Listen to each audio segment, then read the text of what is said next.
आज जो हम कहानी सुनने जा रहे हैं वो चंद्रधर शर्मा गुलेरी की बड़ी ही प्रसिद्ध कहानी है। उसने कहा था,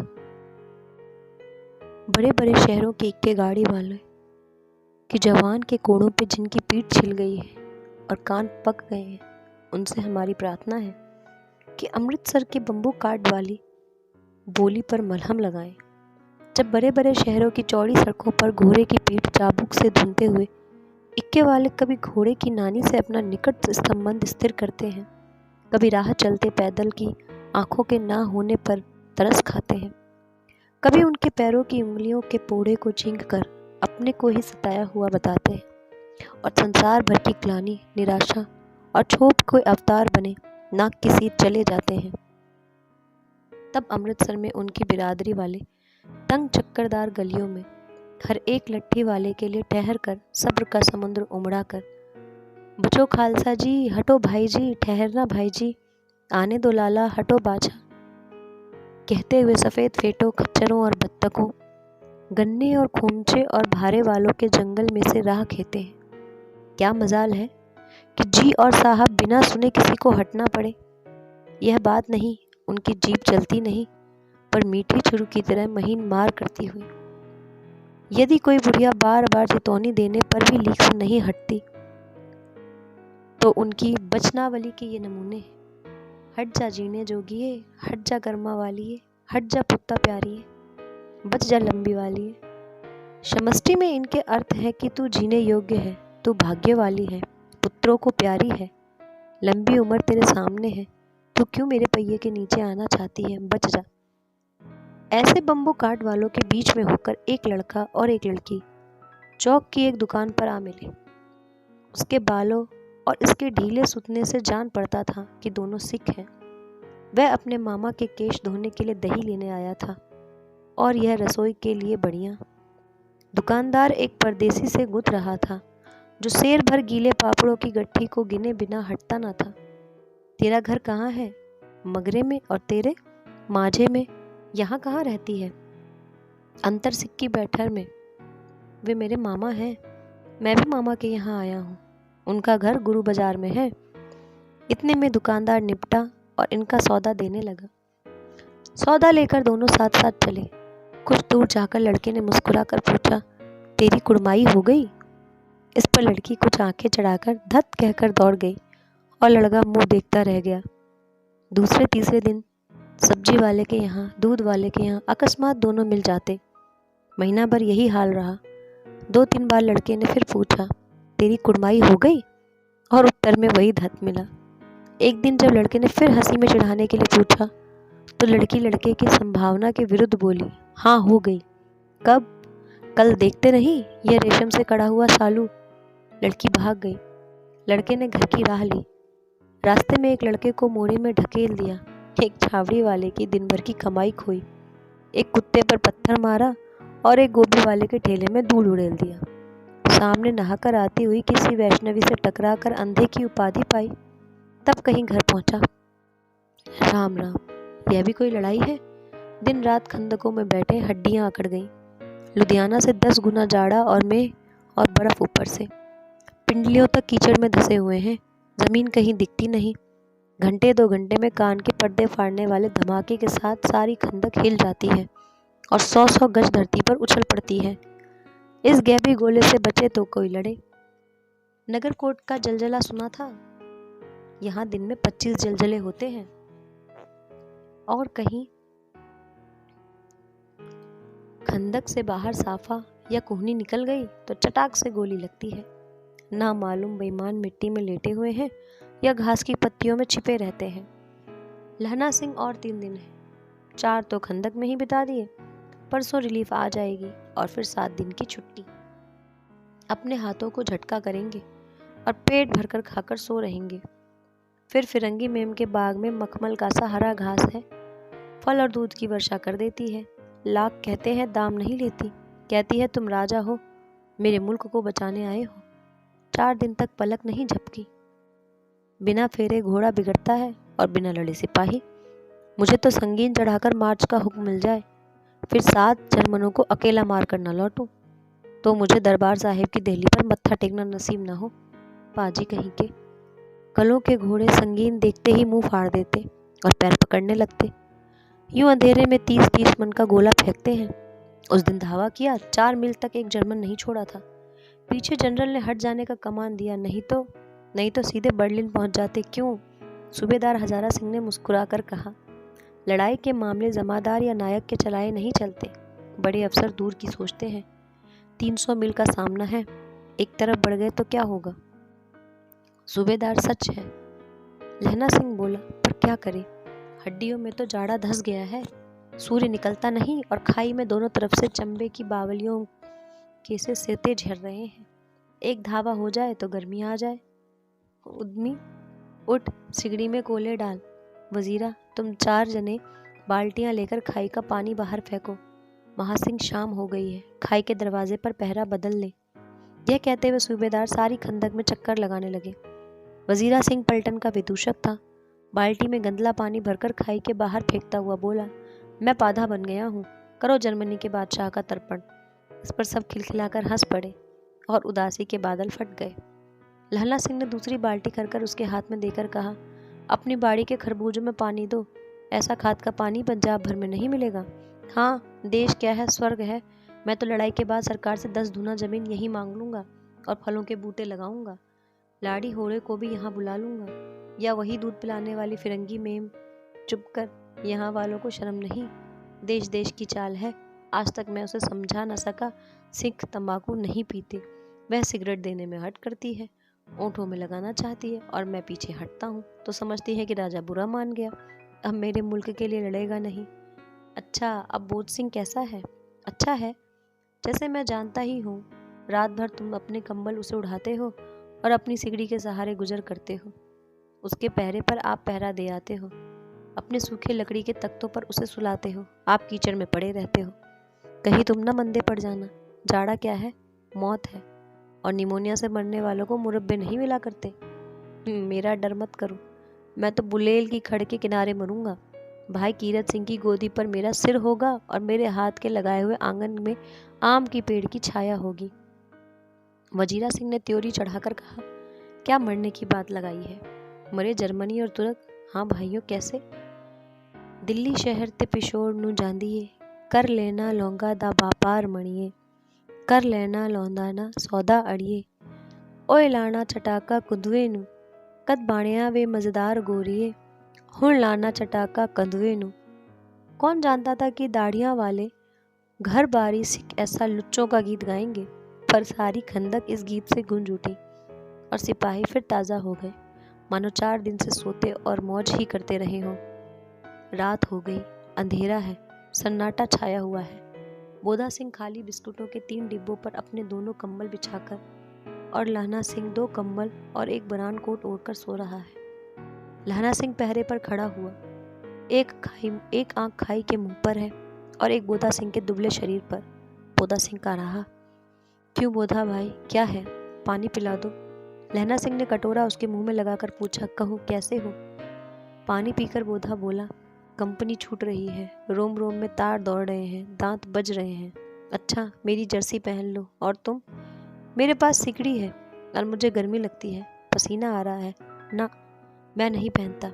4 दिन से तुम मेरे लिए। हाँ, याद आई, मेरे पास दूसरी गर्म जर्सी है, आज सवेरे ही आई है। विलायत से बुन बुन कर भेज रही है मैम। गुरु उनका भला। यूं कहकर लहना अपना कोट उतारकर जर्सी उतारने लगा। सच कहते हो? और नहीं झूठ? यूं कहकर नहीं करते बोधा को जबरदस्ती जर्सी पहना दी और आप खाली कोट और जीन का कुर्ता भर पहनकर पहरे पर आ खड़ा हुआ। मेम की जर्सी की कथा केवल कथा भर थी। आधा घंटा बीता, इतने में खाई के मुंह से आवाज आई, सूबेदार हजार सिंह। कौन? लप्टन साहब। हुकुम हुजूर, कहकर सूबेदार तनकर फौजी सलाम करके सामने हुआ। देखो, इसी समय धावा करना होगा। मील भर की दूरी पर पूरब के कोने में एक जर्मन खाई है, उसमें 50 से ज्यादा जर्मन नहीं है। इन पेड़ों के नीचे नीचे 2 खेत काट कर रास्ता है, 3-4 घुमाव है। जहाँ मोड़ है वहाँ 15 जवान खड़े कर आया हूँ। यहाँ तुम 10 आदमी छोड़कर सबको साथ ले जाओ, उनसे जा मिलो। खंदक छीनकर वहीं, जब तक दूसरा हुक्म ना मिले डटे रहो। हम यहाँ रहेंगे, जो हुक्म। चुपचाप सब तैयार हो गए। बोधा भी कंबल उतारकर चलने लगा। तब लहना सिंह ने उसे रोका। लहना सिंह आगे हुआ तो बोधा के बाद सूबेदार ने उंगली से बोधा की ओर इशारा किया। लहना सिंह समझकर चुप हो गया। पीछे 10 आदमी कौन रहे, इस पर बड़ी हुज्जत हुई। कोई रहना न चाहता था। समझा बुझाकर सूबेदार ने मार्च किया। लेफ्टिनेंट साहब लड़ना की सिगड़ी के पास मुंह फेर कर खड़े हो गए और जेब से सिगरेट निकालकर सुलगाने लगे। 10 मिनट बाद उन्होंने लहना की ओर हाथ बढ़ाकर कहा, लो तुम भी पियो। आंख मारते मारते लहना सिंह समझ गया। मुंह का भाव छिपाकर बोला, लाओ साहब। हाथ आगे करते ही उसने सिगड़ी के उजाले में साहब का मुख देखा, बाल देखे, तब उसका माथा ठनका। लेफ्टिनेंट साहब के पट्टियों वाले बाल एक दिन में ही कहाँ उड़ गए और उनकी जगह कैदियों के कटे बाल कहाँ से आ गए। शायद साहब शराब पिए हुए हैं और उन्हें बाल कटवाने का मौका मिल गया है। लहना सिंह ने जांचना चाहा। लेफ्टिनेंट साहब 5 वर्ष से उसकी रेजिमेंट में थे। क्यों साहब, हम लोग हिंदुस्तान कब जाएंगे? लड़ाई खत्म होने पर। क्यों, क्या यह देश पसंद नहीं है? नहीं साहब, शिकार के वे मजे कहाँ यहाँ। याद है पारसाल नकली लड़ाई के पीछे हम आप जगाधारी जिले में शिकार करने गए थे। हाँ हाँ वही, जब आप खोते पर सवार थे और आपका खानसामा अब्दुल रास्ते में एक मंदिर पर जल चढ़ाने को कह रहा था। बेशक, पाजी कहीं का। सामने से वह नीलगाय निकली कि ऐसी बड़ी मैंने कभी देखी न थी, और आपके एक गोली कंधे में लगी और पुट्ठे में निकली।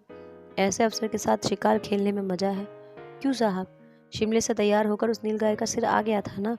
आपने कहा था रेजिमेंट की मैस में लगाएंगे। हाँ, पर मैंने वह विलायत भेज दिया। ऐसे बड़े बड़े सींग 2-2 फुट के तो होंगे। हाँ लहना सिंह 2-4 फुट इंच के थे। तुमने सिगरेट नहीं पिया? पीता हूँ साहब, दिया सलाई लेकर आता हूँ, कहकर लहना सिंह खंदक में घुसा। अब उसे संदेह नहीं रहा। उसने झटपट निश्चय कर लिया कि क्या करना चाहिए।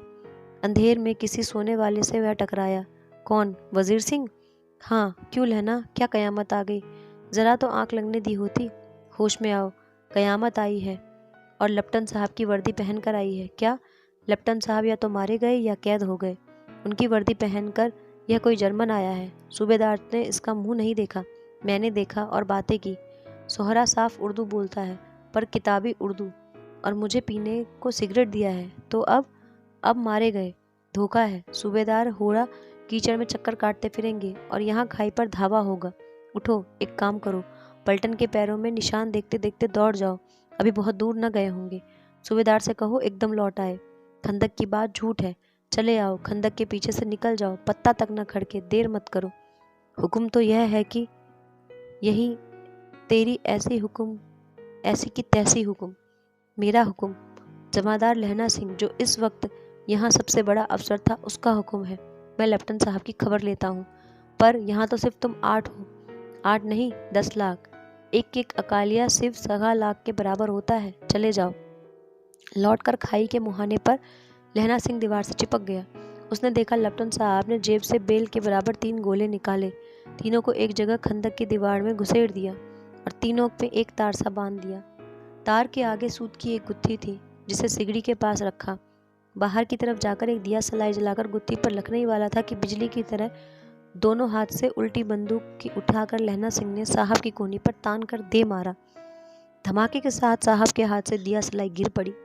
लहना सिंह ने एक कुंदा साहब की गर्दन पर मारा और साहब आंख मीन गौट करते हुए चित हो गए। लहना सिंह ने तीनों गोले बीन कर खंदक के बाहर फेंके और साहब को घसीटकर सिगड़ी के पास लेटाया। जेबों की तलाशी ली, 3-4 लिफाफे और एक डायरी निकली, उन्हें अपने जेब के हवाले किया। साहब की मूर्छा हटी। लहना सिंह हंसकर बोला, क्यों लेफ्टिनेंट साहब, मिजाज कैसा है? आज मैंने बहुत बातें सीखी। यह सीखा कि सिख सिगरेट पीते हैं, और सीखा कि जगाधारी के जिले में नील गायें होती हैं और उनके 2 फुट 4 इंच के सींग होते हैं। यह सीखा कि मुसलमान खानसामा मूर्तियों पर जल चढ़ाते हैं और लेफ्टिनेंट साहब खोते पर चढ़ते हैं। पर यह तो कहो, ऐसी साफ उर्दू कहाँ से सीखा है? हमारे लेफ्टिनेंट साहब तो बिन डेम के 5 लफ्ज भी नहीं बोला करते थे। लहना ने पतलू की जेबों की तलाशी नहीं ली थी। साहब ने मानो जाड़े से बचने के लिए दोनों हाथ जेब में डाले। लहना सिंह कहता गया, चालाक तो बड़े हो, पर माजे का लहना इतने बरस लेफ्टिनेंट साहब के साथ रहा, उसे चकमा देने के लिए आए 4 आंखें चाहिए।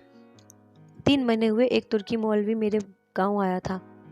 औरतों को बच्चे होने के लिए ताबीज़ बांटता था और बच्चों को दवाई देता था। चौधरी के बड़ के नीचे मंजा बिछाकर हुक्का पीता रहता था और कहता था, जर्मनी वाले बड़े पंडित हैं। वेद पढ़ पढ़कर उसमें से विमान चलाने की विद्या जान गए और गौ को नहीं मारते। हिंदुस्तान में आ जाएंगे तो गौ हत्या बंद कर देंगे। मंडियों के बनियों को बहकाता कि डाक खाने से रुपया निकाल लो, सरकार का राज्य जाने वाला है। डाक बाबू पोलू राम भी डर गए थे। मैंने मुल्ला जी की दाढ़ी मूड़ दी थी और गांव के बाहर निकलकर कहा था, जो मेरे गांव पैर रखा तो। इतने में साहब की जेब से पिस्तौल चला और लहना की जांघ में गोली लगी। इधर लहना की हेनरी मार्टिन के 2 फायरों ने साहब की कपाल क्रिया कर दी। धड़ाका सुन सब दौड़े चले आए। बोधा चिल्लाया, क्या है? लहना सिंह ने उसे कहकर सुला दिया कि एक हड़का हुआ कुत्ता आया था, मार दिया। और औरों से सब हाल कह दिया। सब बंदूकें लेकर तैयार हो गए। लहना ने साफा फाड़कर घाव के दोनों तरफ पट्टियां कस बांधी। घाव मांसी में था। पट्टियों के कसने से नहू निकलना बंद हो गया। इतने में 70 जर्मन चिल्लाकर खाई में घुस पड़े। सिक्कों की बंदूकों की बाढ़ ने पहले धावे को रोका, दूसरे को रोका, पर यहाँ थे 8। लहना सिख तक मार रहा था। वह खड़ा था और लेटे हुए थे, और वे 70। अपने मुर्दा भाइयों के शरीर पर चढ़कर जर्मन आगे घुसते आते थे। अचानक आवाज आई, वाह गुरु जी का खालसा, वाहे गुरु जी की फतेह। और धड़ाधड़ बंदूकों के फायर जर्मन की पीठ पर पड़ने लगे। ऐन मौके पर जर्मन 2 चक्की के पाटों के बीच में आ गए। पीछे से सूबेदार हजारा सिंह के जवान आगे बरसाते थे और सामने लहना सिंह के साथियों के संगीन चल रहे थे। पास आने पर पीछे वालों ने भी संगीन पिरोना शुरू कर दिया। एक किलकाली और हुई, अकाला सिख दी फौज आई है, वाह गुरु जी की फतेह, वाहे गुरु जी का खालसा, सत श्री अकाल पुरुष। और लड़ाई खत्म हो गई। 63 जर्मन या तो खेद कर रहे थे या कराह रहे थे। सिक्कों में 15 के प्राण गए। सूबेदार के दाहिने कंधे में गोली आर पार निकल गई। लहना सिंह की पसली में एक गोली लगी। उसने घाव को खंदक की गीली मिट्टी से पूरा लिया और बाकी का साफा कसकर कमरबंद की तरह लपेट लिया। किसी को खबर ना हुई कि लहना को दूसरा घाव भी भारी घाव लगा है। लड़ाई के समय चांद निकल आया था, ऐसा चांद जिसके प्रकाश से संस्कृत कवियों का दिया हुआ शही नाम सार्थक होता था। और हवा ऐसी चल रही थी जैसे बाण भट्ट की भाषा में दंत वीणोपदेशाचार्य कहलाती। वजीरा सिंह कह रहा था, कैसे मन भर फ्रांस की भूमि मेरे बूटों से चिपक रही थी जब मैं दौड़ा दौड़ा सूबेदार के पीछे गया था। सूबेदार लहना सिंह ने सारा हाल सुन और कागजात पाकर वे तुरंत बुद्धि को सराह रहे थे और कह रहे थे कि तू ना होता तो आज सब मारे जाते।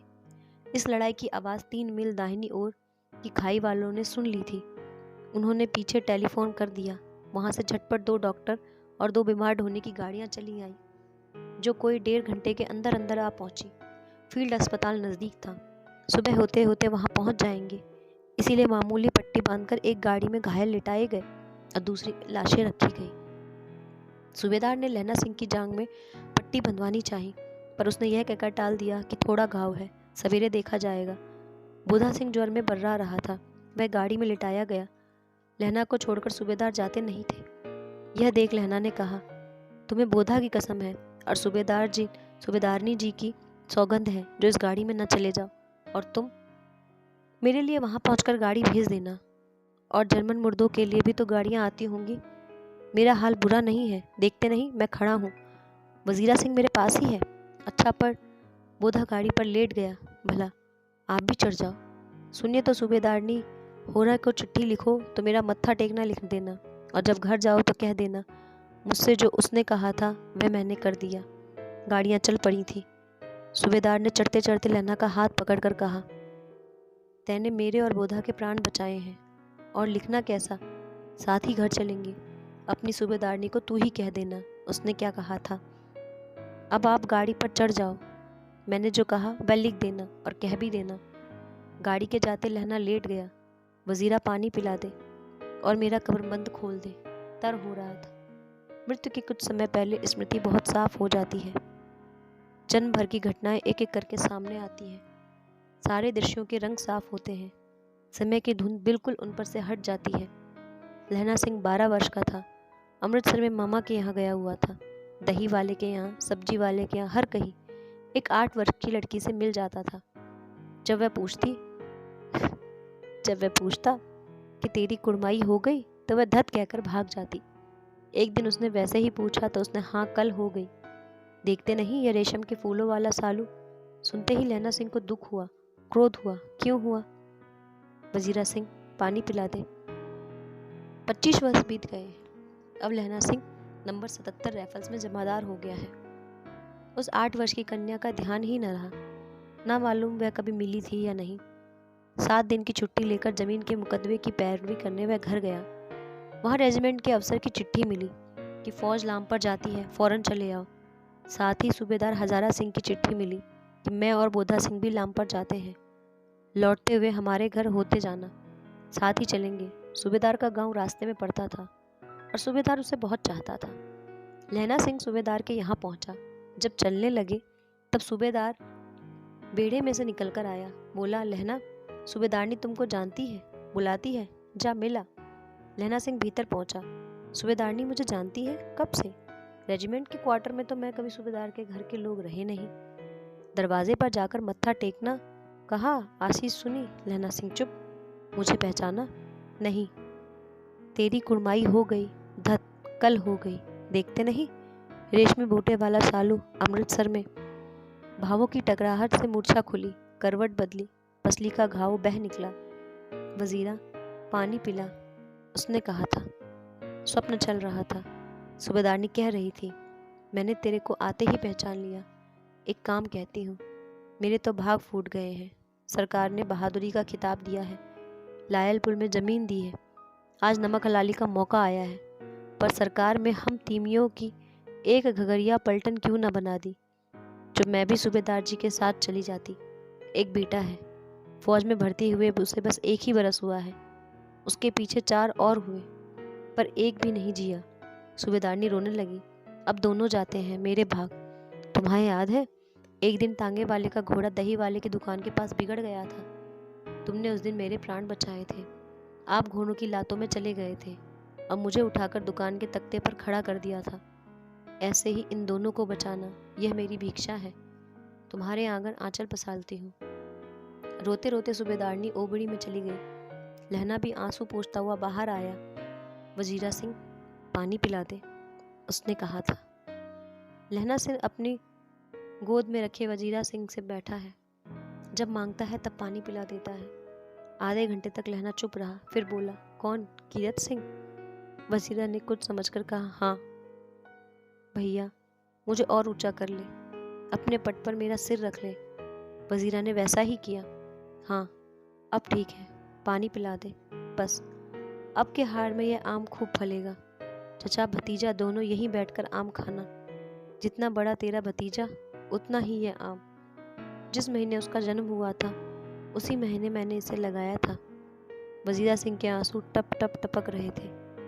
कुछ दिन पीछे लोगों ने अखबारों में पढ़ा, फ्रांस और बेल्जियम 68वीं सूची, मैदान में घावों में मरा नंबर 77 सिख राइफल्स जमादार लहना सिंह।